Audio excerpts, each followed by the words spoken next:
decision making is a backbone for the business management. It is possible when two or more alternatives to solve a single problem. So without taking a right decision at right time, nothing can be performed.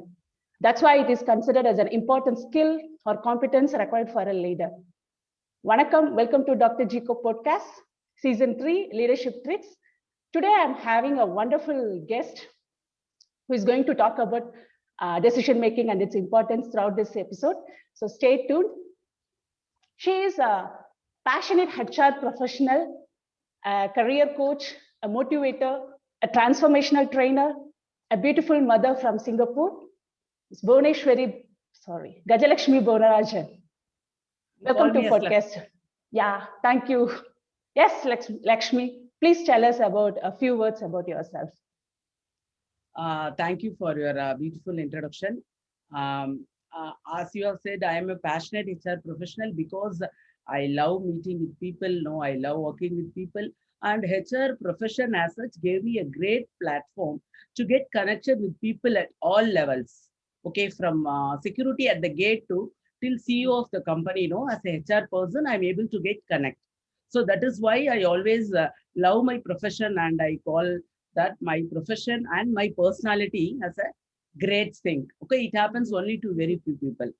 As far as my career is concerned, throughout my career, I am into the process of people development, training the people, provide leadership training. I also provide counseling to improve the performance as well as the career. I also used to take guest lectures in organizational behavior in many institutions. So far, I have worked with 5 CEOs, Mhm. and I worked across leaders of various functions.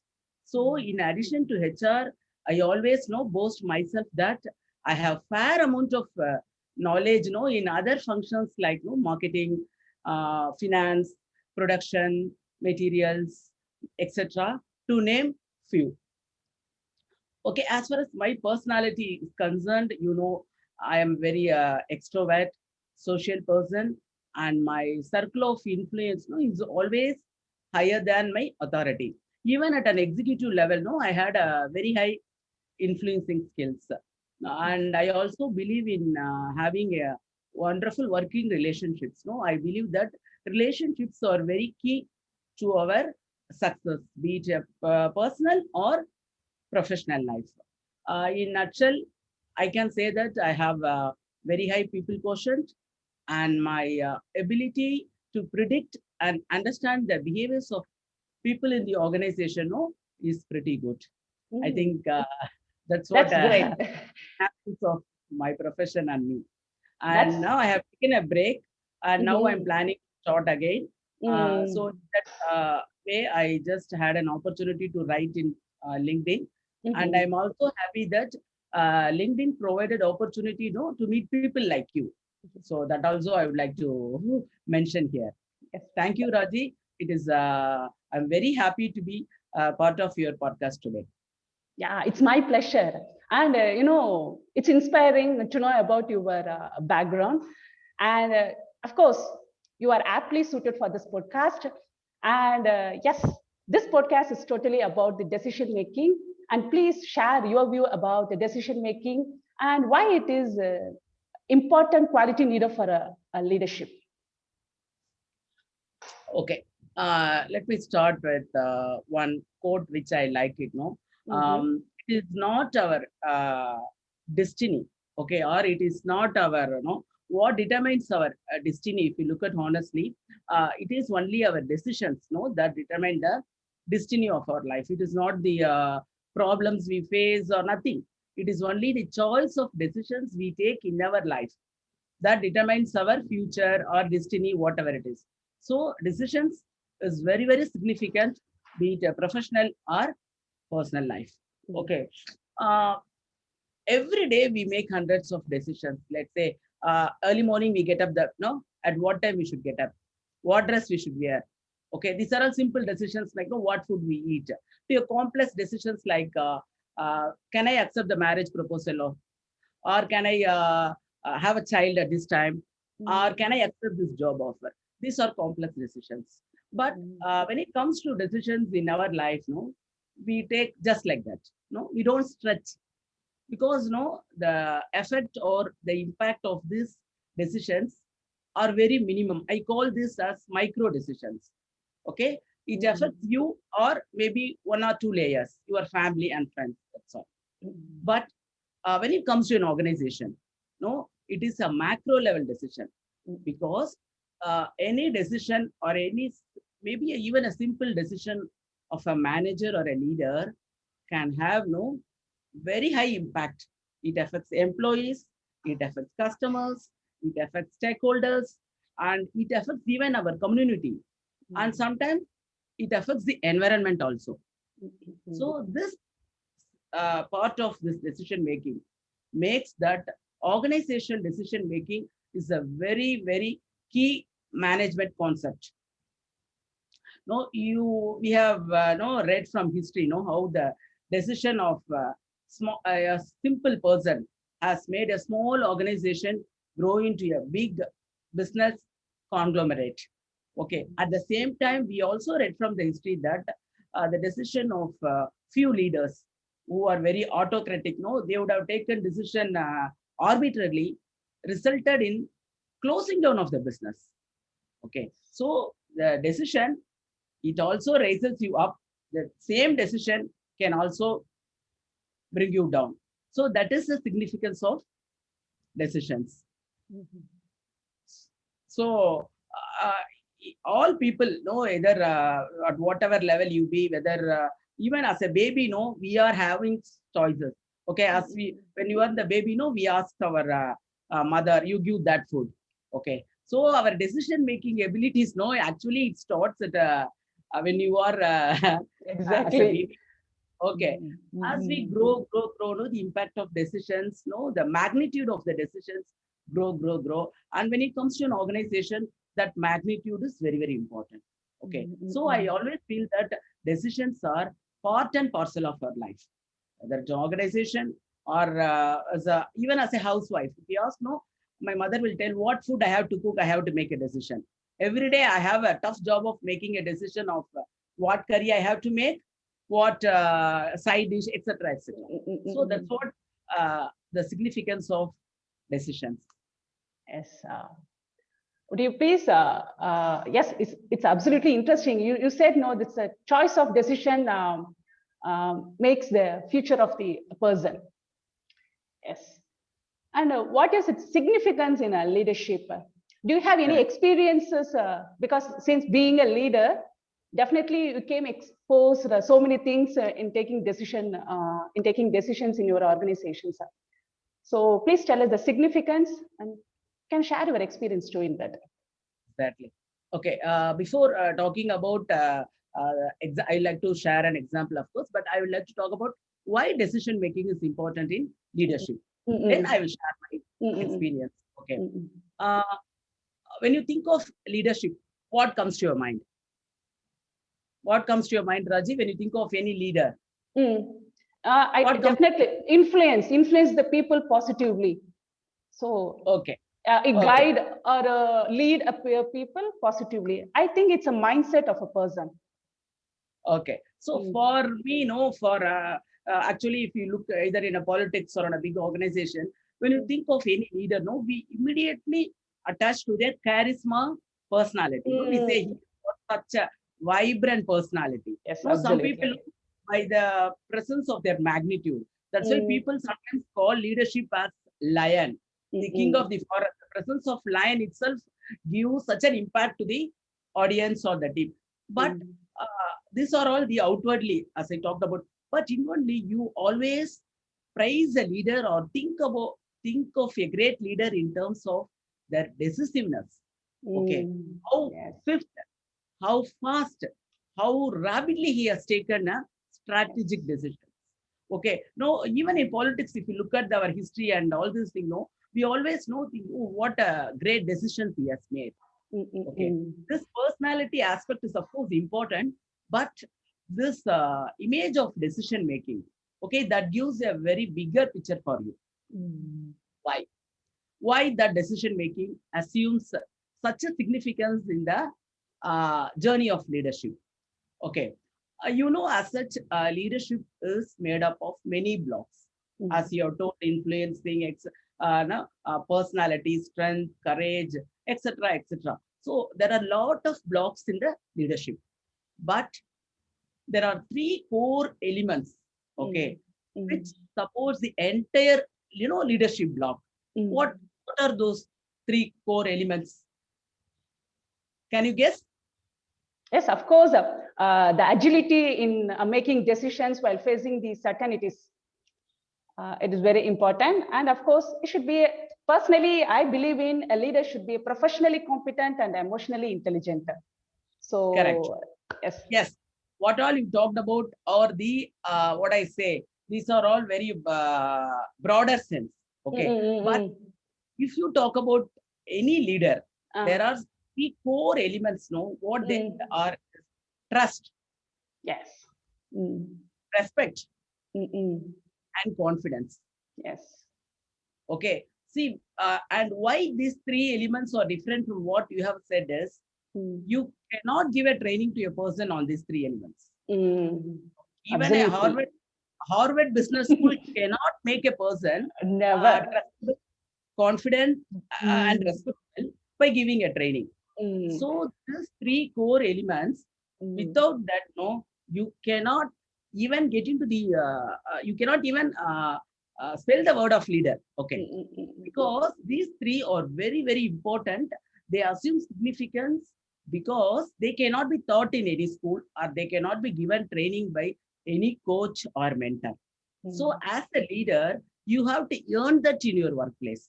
You assume that importance because these three things only when you, by your behavior, especially by your act of decision making, no, you show the entire organization that, see, you will not say, but it will be understood.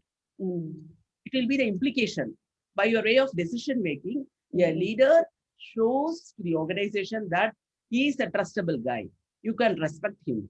And the decision he takes gives confidence to the team members. Oh, I can trust this guy.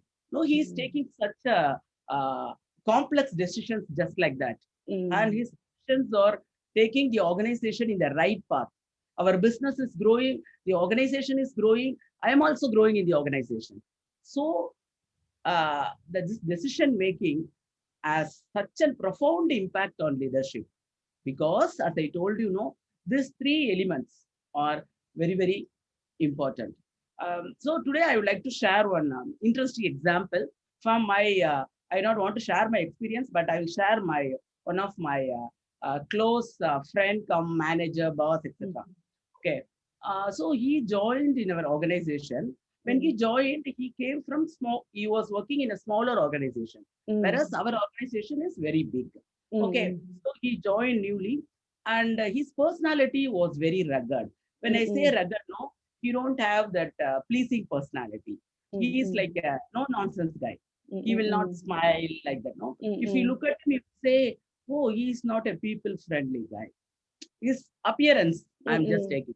Okay. Actually, HR, no, it so happens, all my previous HR managers were very, no, pleasing personalities, guys. Okay. So they talk very nicely, etc. etc. So when he joined, no, it's a factory. So my other functional leaders, they were all telling, who selected this guy? Yeah. He's looking such a, no, they use some words which I don't want to say. They were not, they were not, they're very doubtful about his skills, especially leadership skills. Okay. Even as a team members, no, we also felt, oh, how come this guy is going to manage the factory? Because factory, heading the HR in factory is such a very tough and challenging job. Okay. So that guy, when he joined, what he did, as a first step, he asked us what are the key issues, and we were sharing some of the issues that have been in the department for quite some time. So he take a bold step and he took one major decision. We have a separate canteen for executives, managers, and we have a separate canteen for blue collar workers. Okay, workers, there was separate canteen. And it was there for quite some time. It was a traditional organization. let's say for 15, 20 years, they are having a separate canteen. And the union people or the blue collar workers were giving a request to join the canteen, and they wanted to have a common canteen because they felt they are not served good food, or it is psychological only. More or less, the food is same, but they feel that we are separate. No, why that block? So all organization calls all are equal, but no, it's not shown in the behaviors. But that decision was pending for quite some time because no, though workers wanted that, few managers, no, they were very uncomfortable. Okay, you know, some people know, they say, why I should share a table with the worker? Yeah. Okay, there are some people in the organization, or they say, no, I don't want to share a table with him, etc. So none of the HR managers, no, even including my bosses who are very good, they didn't take the decision. They put on hold, or they postponed the decision. So when he heard about this, actually, in fact, we told that as our last item in our discussions. We didn't highlight because we thought this guy is also not going to join the canteen. Okay, so of course I'm the person who highlighted that, and I was talking a little bit more about that. But I know he's not going to take. But that guy, oh, within 1 month, he implemented the decision. He put a note to our CEO, and he announced a date. This date we are going to open the door of both the canteens, so it will be a common canteen. So the moment he announced, people again started, again criticism has increased. In fact, people openly told me, see, within 1 month you are getting a new HR manager. This guy is not going to survey here. No, they said this is a stupid decision he has taken. So people were talking, he doesn't know the culture. This organization is like that. And no, he has become like 1 or 2 days. No, everybody was criticizing. Okay. But he implemented it. So it is not as simple as I'm saying. Of course, there were a lot of protests, and few managers stopped eating in the canteen. But it was first appreciated very much by the blue collar workers. Okay, who normally the union people don't like HR managers just like that. Okay, there will be always cat and mouse, but they welcomed, and first support was magnanimously given by blue collar workers. Slowly, okay, people felt that okay, by sitting across the same table, we can get many works done also. Okay, or sometimes people started telling, yeah, sometimes I feel that our differences are broken at the canteen table. Okay, for example, your production manager is shouting at his worker, hey, you did not do the job well. What job you are doing? But the same guy, he might be upset with the boss. But the same guy, when he goes and sits and have a food, at that time the boss is talking, hey guy, how are you? How's your family? Okay, so he broken that glass ceiling. So it was welcomed. And that decision, no, is actually what I say has earned him a very good place. In the minds of the people, then in the hearts of the people. Okay, so people who started looking at him with suspicion, okay, no, they all welcomed him with open hands, and our management appreciated his decision because the workers felt more engaged. They okay, we are now equal, okay, and productivity has increased. So the end of the day, that is the objective of HR manager. Yes, absolutely. So I know. I wonder how this guy, because it also showed the courage. Yes. The courage of a leader is very important. Yes. When everybody was opposing, he's very new. But he knows that this is something which lays, as you have said, change in the mindset of the people can definitely bring a major change. It's broad. Yes. Okay. So management, the entire management was praising him.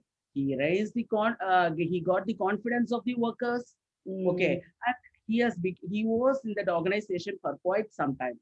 Okay, because I always feel that his particular act of decision making. You may, for outwardly, it may look like a simple decision, but in a fast setup to implement such a decision, you need courage. You need confidence by yourself. You need to have a self-confidence. Okay, he believed. And of course, there are a lot of struggles. I don't say it's very such a cakewalk. Yes, absolutely. So, you assume by a simple act of decision, see, he has earned, which gave him later, an age to implement many decisions because people trusted him. Yes. Okay, the union. Okay, who always had a, no, they don't look HR department as a friendly one, no. They always think these people are only support the management. Managers, yeah. Decision. So that's is, I think this example shows you that why decision making. Okay. See, if you don't take any decisions, no, you have seen some people, no, they dilly-dally the decision. They postpone, and it goes to a situation you cannot go back and reverse. Yes. Okay, there are some people like that. No, many people know they will be called as a leader. They will be in a senior position. It is only the position and title. They don't take any decisions. I have seen people who never take a decision. No, they always postpone, throw the ball in others' court, etc., etc. So when you see such people, okay, what now we all think, how come this guy has become a leader? Is he really a leader? How he has come to a position? Maybe this guy has become a senior leader by a Peter principle. Peter principle. Yes. Yes. Peter principle. What is Peter principle and how it is related to decision making? Yes. See, Peter principle is a widely known concept in HR, no? Where you promote a person. For example, I'm doing a job as an executive. So I has been promoted to the manager. But they have all the competences required for a manager is not known. I did my current job well, so I was promoted. There are many people in the organizations who just get promoted just like they do the current job well and they get promoted. It is called promotion policy. Some organization, no, just because he's there in for 4 years in one role, they will say, okay, 4 years this guy has spent in this role. Let him put another. The problem is when these people has become a leader, the first dent is decision making. They don't have the required skills to make a decision. So what happens? People don't trust you. No, people, our team members, no, we always know that, understand that they are more observable and knowledgeable than the man. They know by your simple behavior, they'll find out. As I told you, one is decision making. So they will find out that what this leader, he doesn't know how to take a decision. So first step, they don't trust him. They don't respect him. Obviously, they will not have a confidence on such a person. So what will happen? You know the famous one.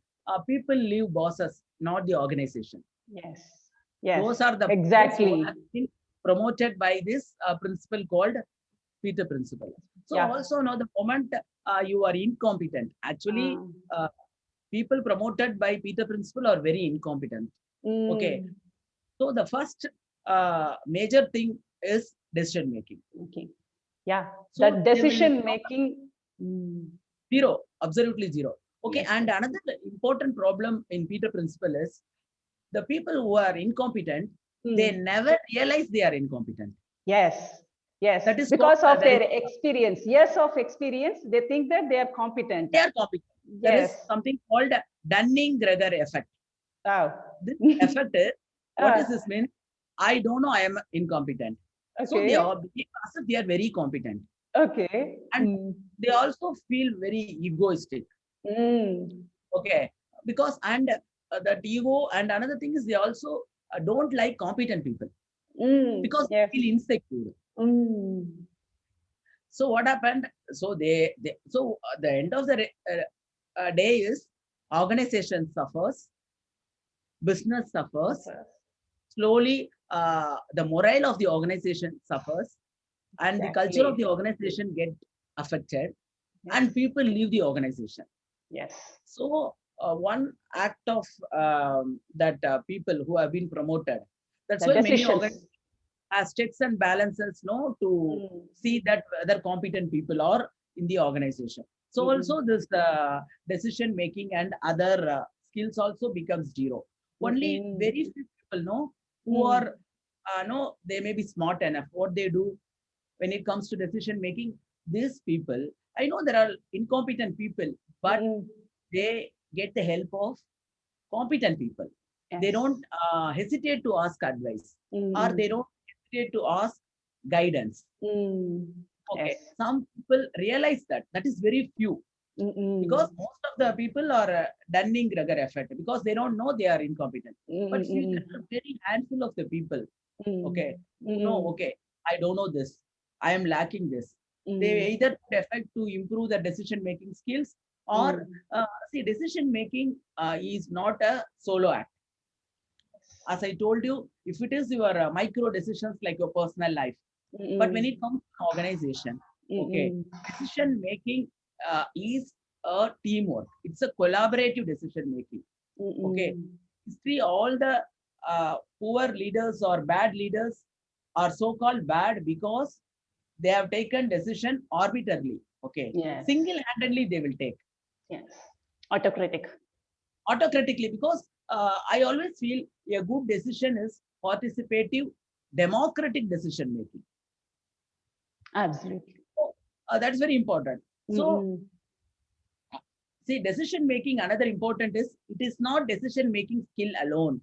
When I say I have a very good decision, it implies I have organizing skills, I have planning skills, I have strategizing skills. Okay.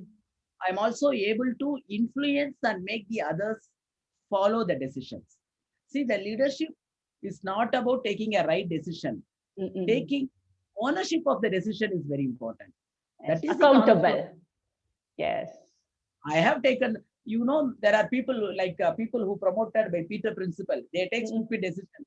And if the decision goes wrong, they find a scapegoat. Yes. They easily throw you into the water. Yes. Yes. So, taking that ownership of your decision, whether good or bad, is also very important for a leader. Absolutely. Accountability is very important. You should take ownership for your decisions and its outcomes.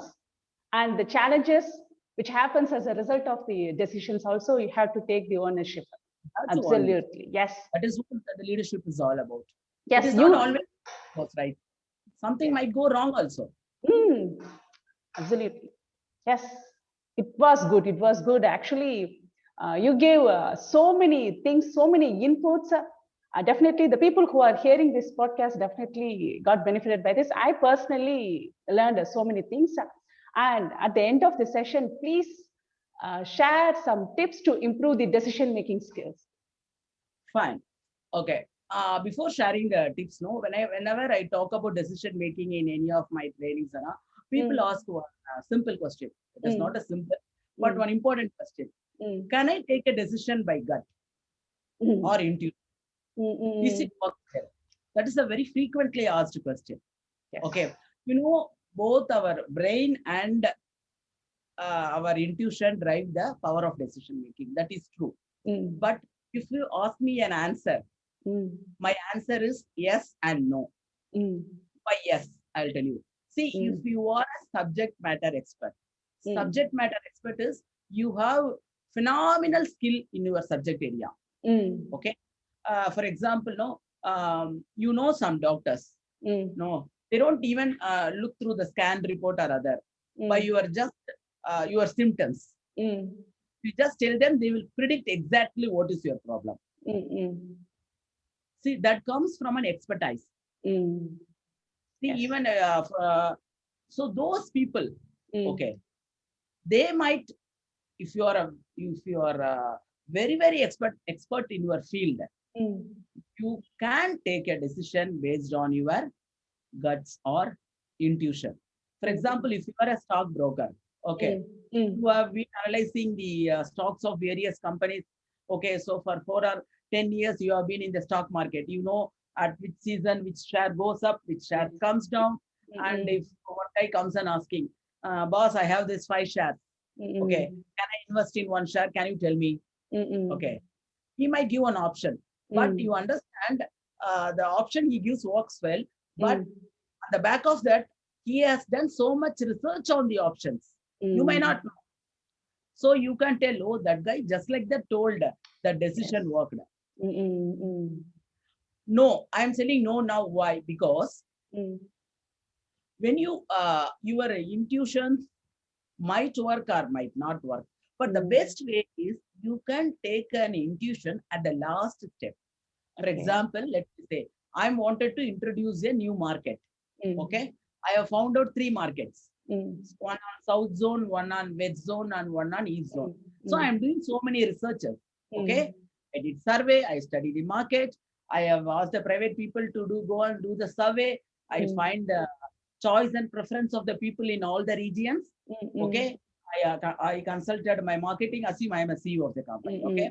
I consulted my marketing. I found out my product range also, and the marketing people gave good feedback, etc., etc. And all the groundwork has been laid. Okay.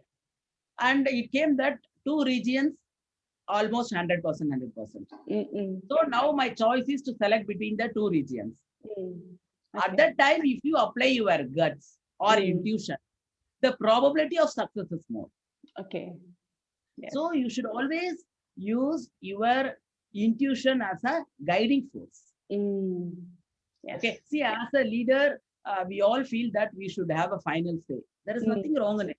Because as you have put, my ownership and my accountability is with me, not with anybody else. But it should not be based on your perceptions and predictions.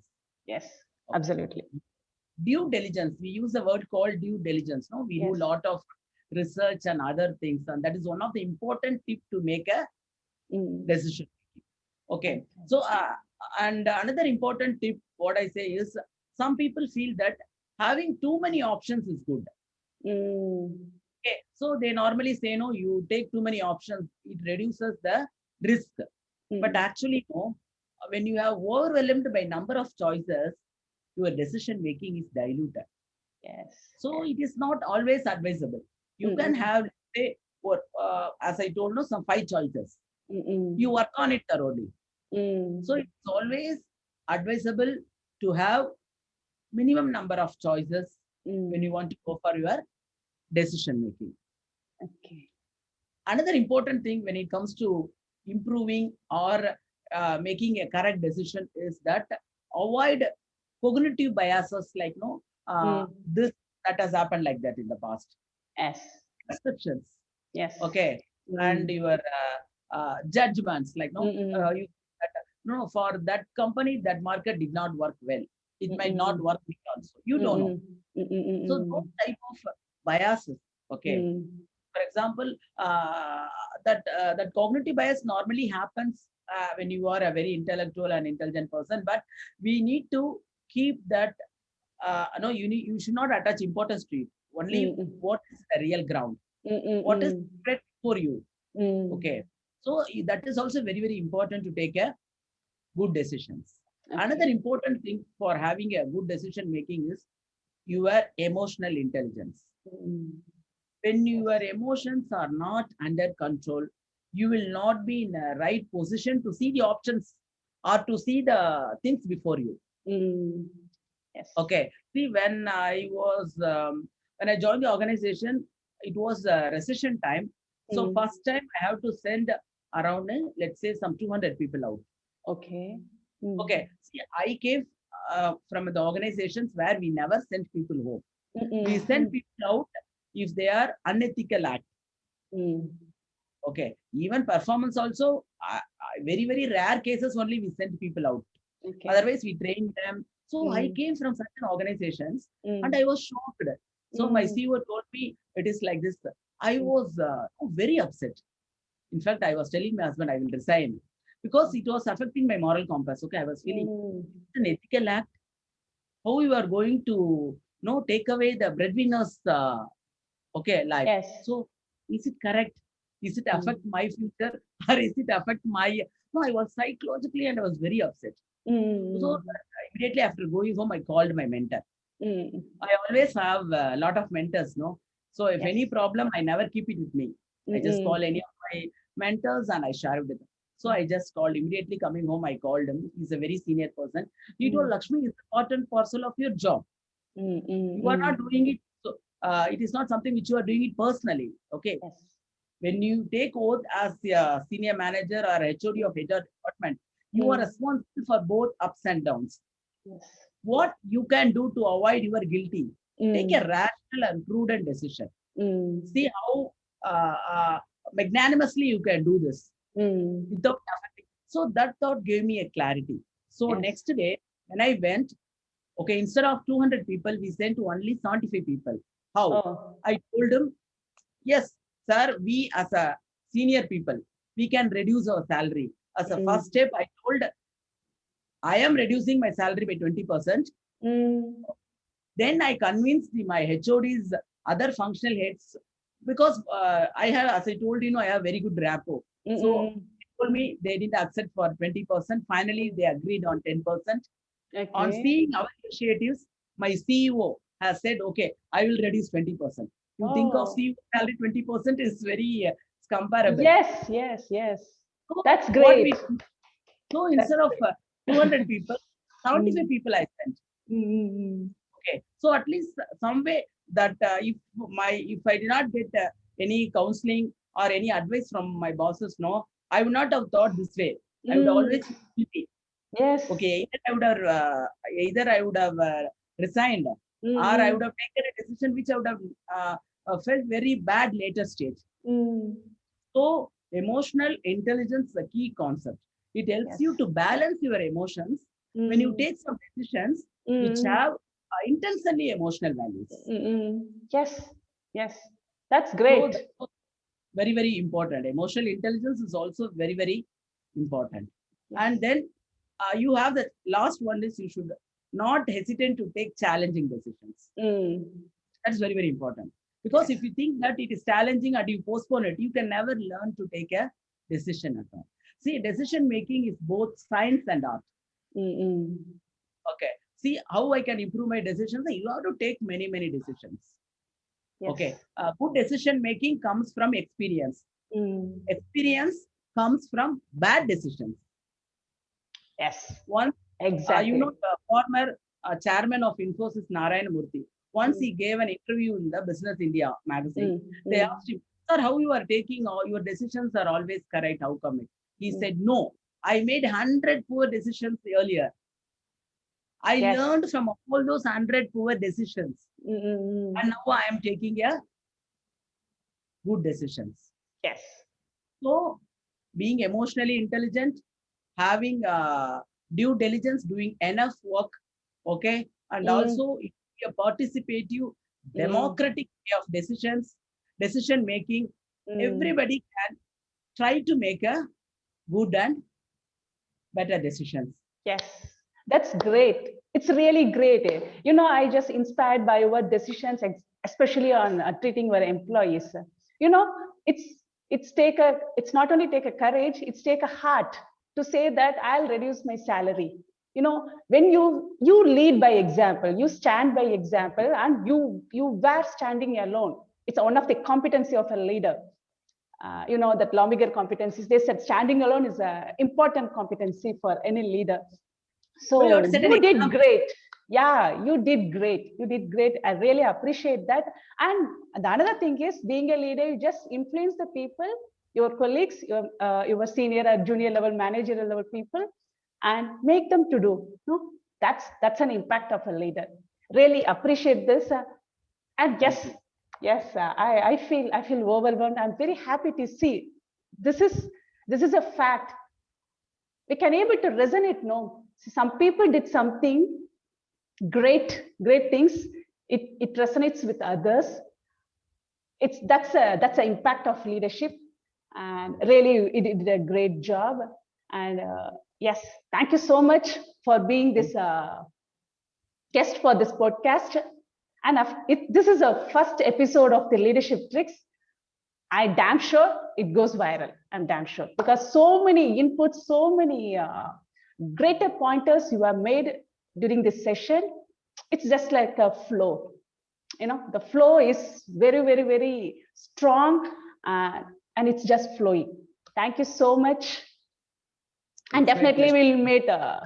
we'll meet in another session, hopefully. Thank you. Yeah, thank you. It's also my pleasure to share my experience. I hope it's useful. Definitely, Thank you. definitely. Thank you, Rajiv. Thank you.